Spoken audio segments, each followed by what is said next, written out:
Welcome to మికారింగ్ TV. Bhadradri Ramayya కళ్యాణ గడియలు దగ్గర పడుతున్నాయి. ఉత్తరాన అయోధ్యలో రాములవారు జన్మిస్తే దక్షిణ అయోధ్య భద్రాచలం కీర్తించబడింది. ఇక్కడ రాములవారి కళ్యాణం ఎంత ప్రసిద్ధి చెందిందో ప్రత్యేకంగా చెప్పాల్సిన పనిలేదు. అయితే ఆ కళ్యాణానికి వాడే తలంబ్రాలకు విశిష్టత ఏంటి, ఎందుకంత ప్రాధాన్యత అనేది హ్యావెలు.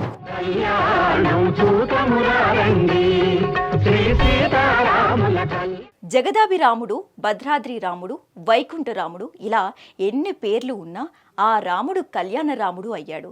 ఆ కళ్యాణ రాముడు తలంబ్రాలు కలిపే ప్రక్రియ కూడా వేడికిలాగే సాగుతోంది. హోలీ పండుగ నాడే రాముల వారి కళ్యాణం జరిగిందని ఉత్తర భారతాలు చెబుతారు. త్రేతాయుగంలో ఆనాడే కళ్యాణం జరిగిందని అంటారు. అయితే భద్రాచలంలో హోలీ పౌర్ణమి రోజు తలంబ్రాలు కలిపే ప్రక్రియ సాగుతుంది. ఇక ఉగాది పర్వదినం నుంచి స్వామివారి కళ్యాణం తంతు మొదలవుతోంది. ఉగాది నుంచి 15 రోజుల పాటు బ్రహ్మోత్సవాలు జరుగుతాయి. ఈ ఏడాది ఈ నెల 27న కళ్యాణం, 28న శ్రీరామ పట్టాభిషేక మహోత్సవం జరగనుంది. ఇక కళ్యాణ మహోత్సవంలో అరుదైన ఘట్టం తలంబ్రాలు కలిపే ప్రక్రియ భద్రాచలంలోని మిథిలా స్టేడియంలో అంగరంగ వైభవంగా సాగింది.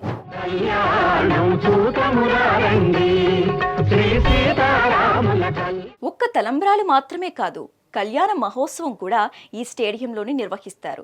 6 దశాబ్దాల కిందట నిర్వహించిన ఈ మండపం ఈ శతాబ్దంలోనే నిర్మించబడిన అద్భుత కట్టడాలలో ఒకటిగా నిలిచింది. ఏకశిలపై రామాయణంలోని ప్రధాన ఘట్టాలను రామదాసు భద్రాద్రి ఆలయాన్ని నిర్మిస్తున్న సమయంలో జరిగిన ఈ సంఘటనలను ఈ కళ్యాణ మండపంపై అద్భుతంగా కళ్ళకు కట్టినట్లుగా చెక్కారు. తమిళనాడు ప్రాంతానికి చెందిన ప్రముఖ శిల్ప కళాకారుడు గణపతి స్థపతి మిథిలా మండపాన్ని నిర్మించారు. ప్రత్యేకించి చూస్తే ఈ కళ్యాణ మండపం చెక్కిన తీరు నిజంగా ఓ అద్భుతమని చెప్పాలి.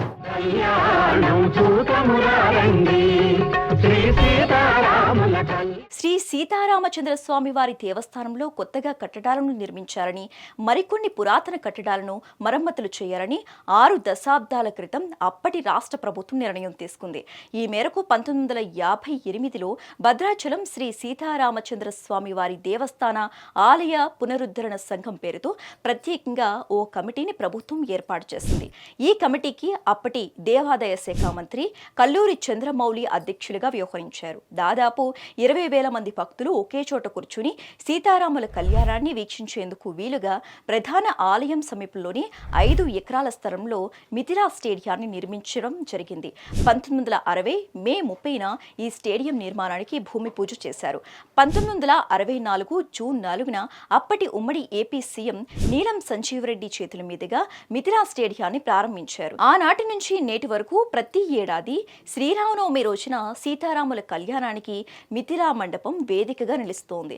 అదే ఇప్పటికీ ఆనవాయితీగా కొనసాగుతోంది.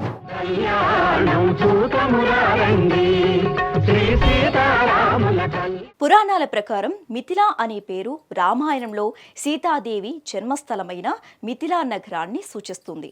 ఈ మండపం సీతారాముల వివాహానికి సంబంధించిన పురాణ గాథలను ప్రతిబింబిస్తూ భక్తులకు ఆ దివ్య సంఘటనలను గుర్తు చేస్తోంది. మిథిలా మండపం సాంప్రదాయ దక్షిణ భారతీయ ఆలయ నిర్మాణ శైలిలో నిర్మించబడింది. దీని స్తంభాలు, శిల్పాలు రామాయణ ఘట్టాలను వర్ణిస్తూ ఉంటాయి. ఇది దార్శనీయంగా మరియు ఆధ్యాత్మికంగా ఆకర్షణీయంగా ఉంటుంది. భద్రాచలం ఆలయ చరిత్రలో భక్తుడైన భద్రుడు కీలక పాత్ర పోషించాడు. అతని తపస్సుకు మెచ్చి శ్రీరాముడు ఇక్కడ వెలిశాడని స్థల పురాణం చెబుతోంది. మిథిలా మండపం ఈ భక్తి పరంపరను కూడా సూచిస్తుంది. శ్రీరామనవమితో పాటు ఇతర ప్రధాన ఉత్సవాల సమయంలోనూ ఈ మండపం వివిధ ఆచారాలకు, సేవలకు వేదికగా ఉపయోగపడుతోంది. ఆలయంలో జరిగే సాంస్కృతిక, ఆధ్యాత్మిక కార్యక్రమాలకు మిథిలా స్టేడియం కేంద్రంగా నిలుస్తుంది. మిథిలా మండపం దర్శనం భక్తులకు శాంతిని, ఆధ్యాత్మిక ఉత్సాహాన్ని కలిగిస్తుంది. దీని పవిత్రత, చారిత్రక నేపథ్యం కారణంగా భద్రాచలం యాత్రలో తప్పక చూడవలసిన ప్రదేశంగా మిథిలా స్టేడియం గుర్తింపు పొందింది. అలాంటి స్టేడియంలో ఇప్పటికే తలంబ్రాలు కలిపే ఘట్టం పూర్తయింది. ఈసారి ఆ రాములూరి కళ్యాణ మహోత్సవం ఎంత వైభవంగా జరుగుతుందో చూడాలి.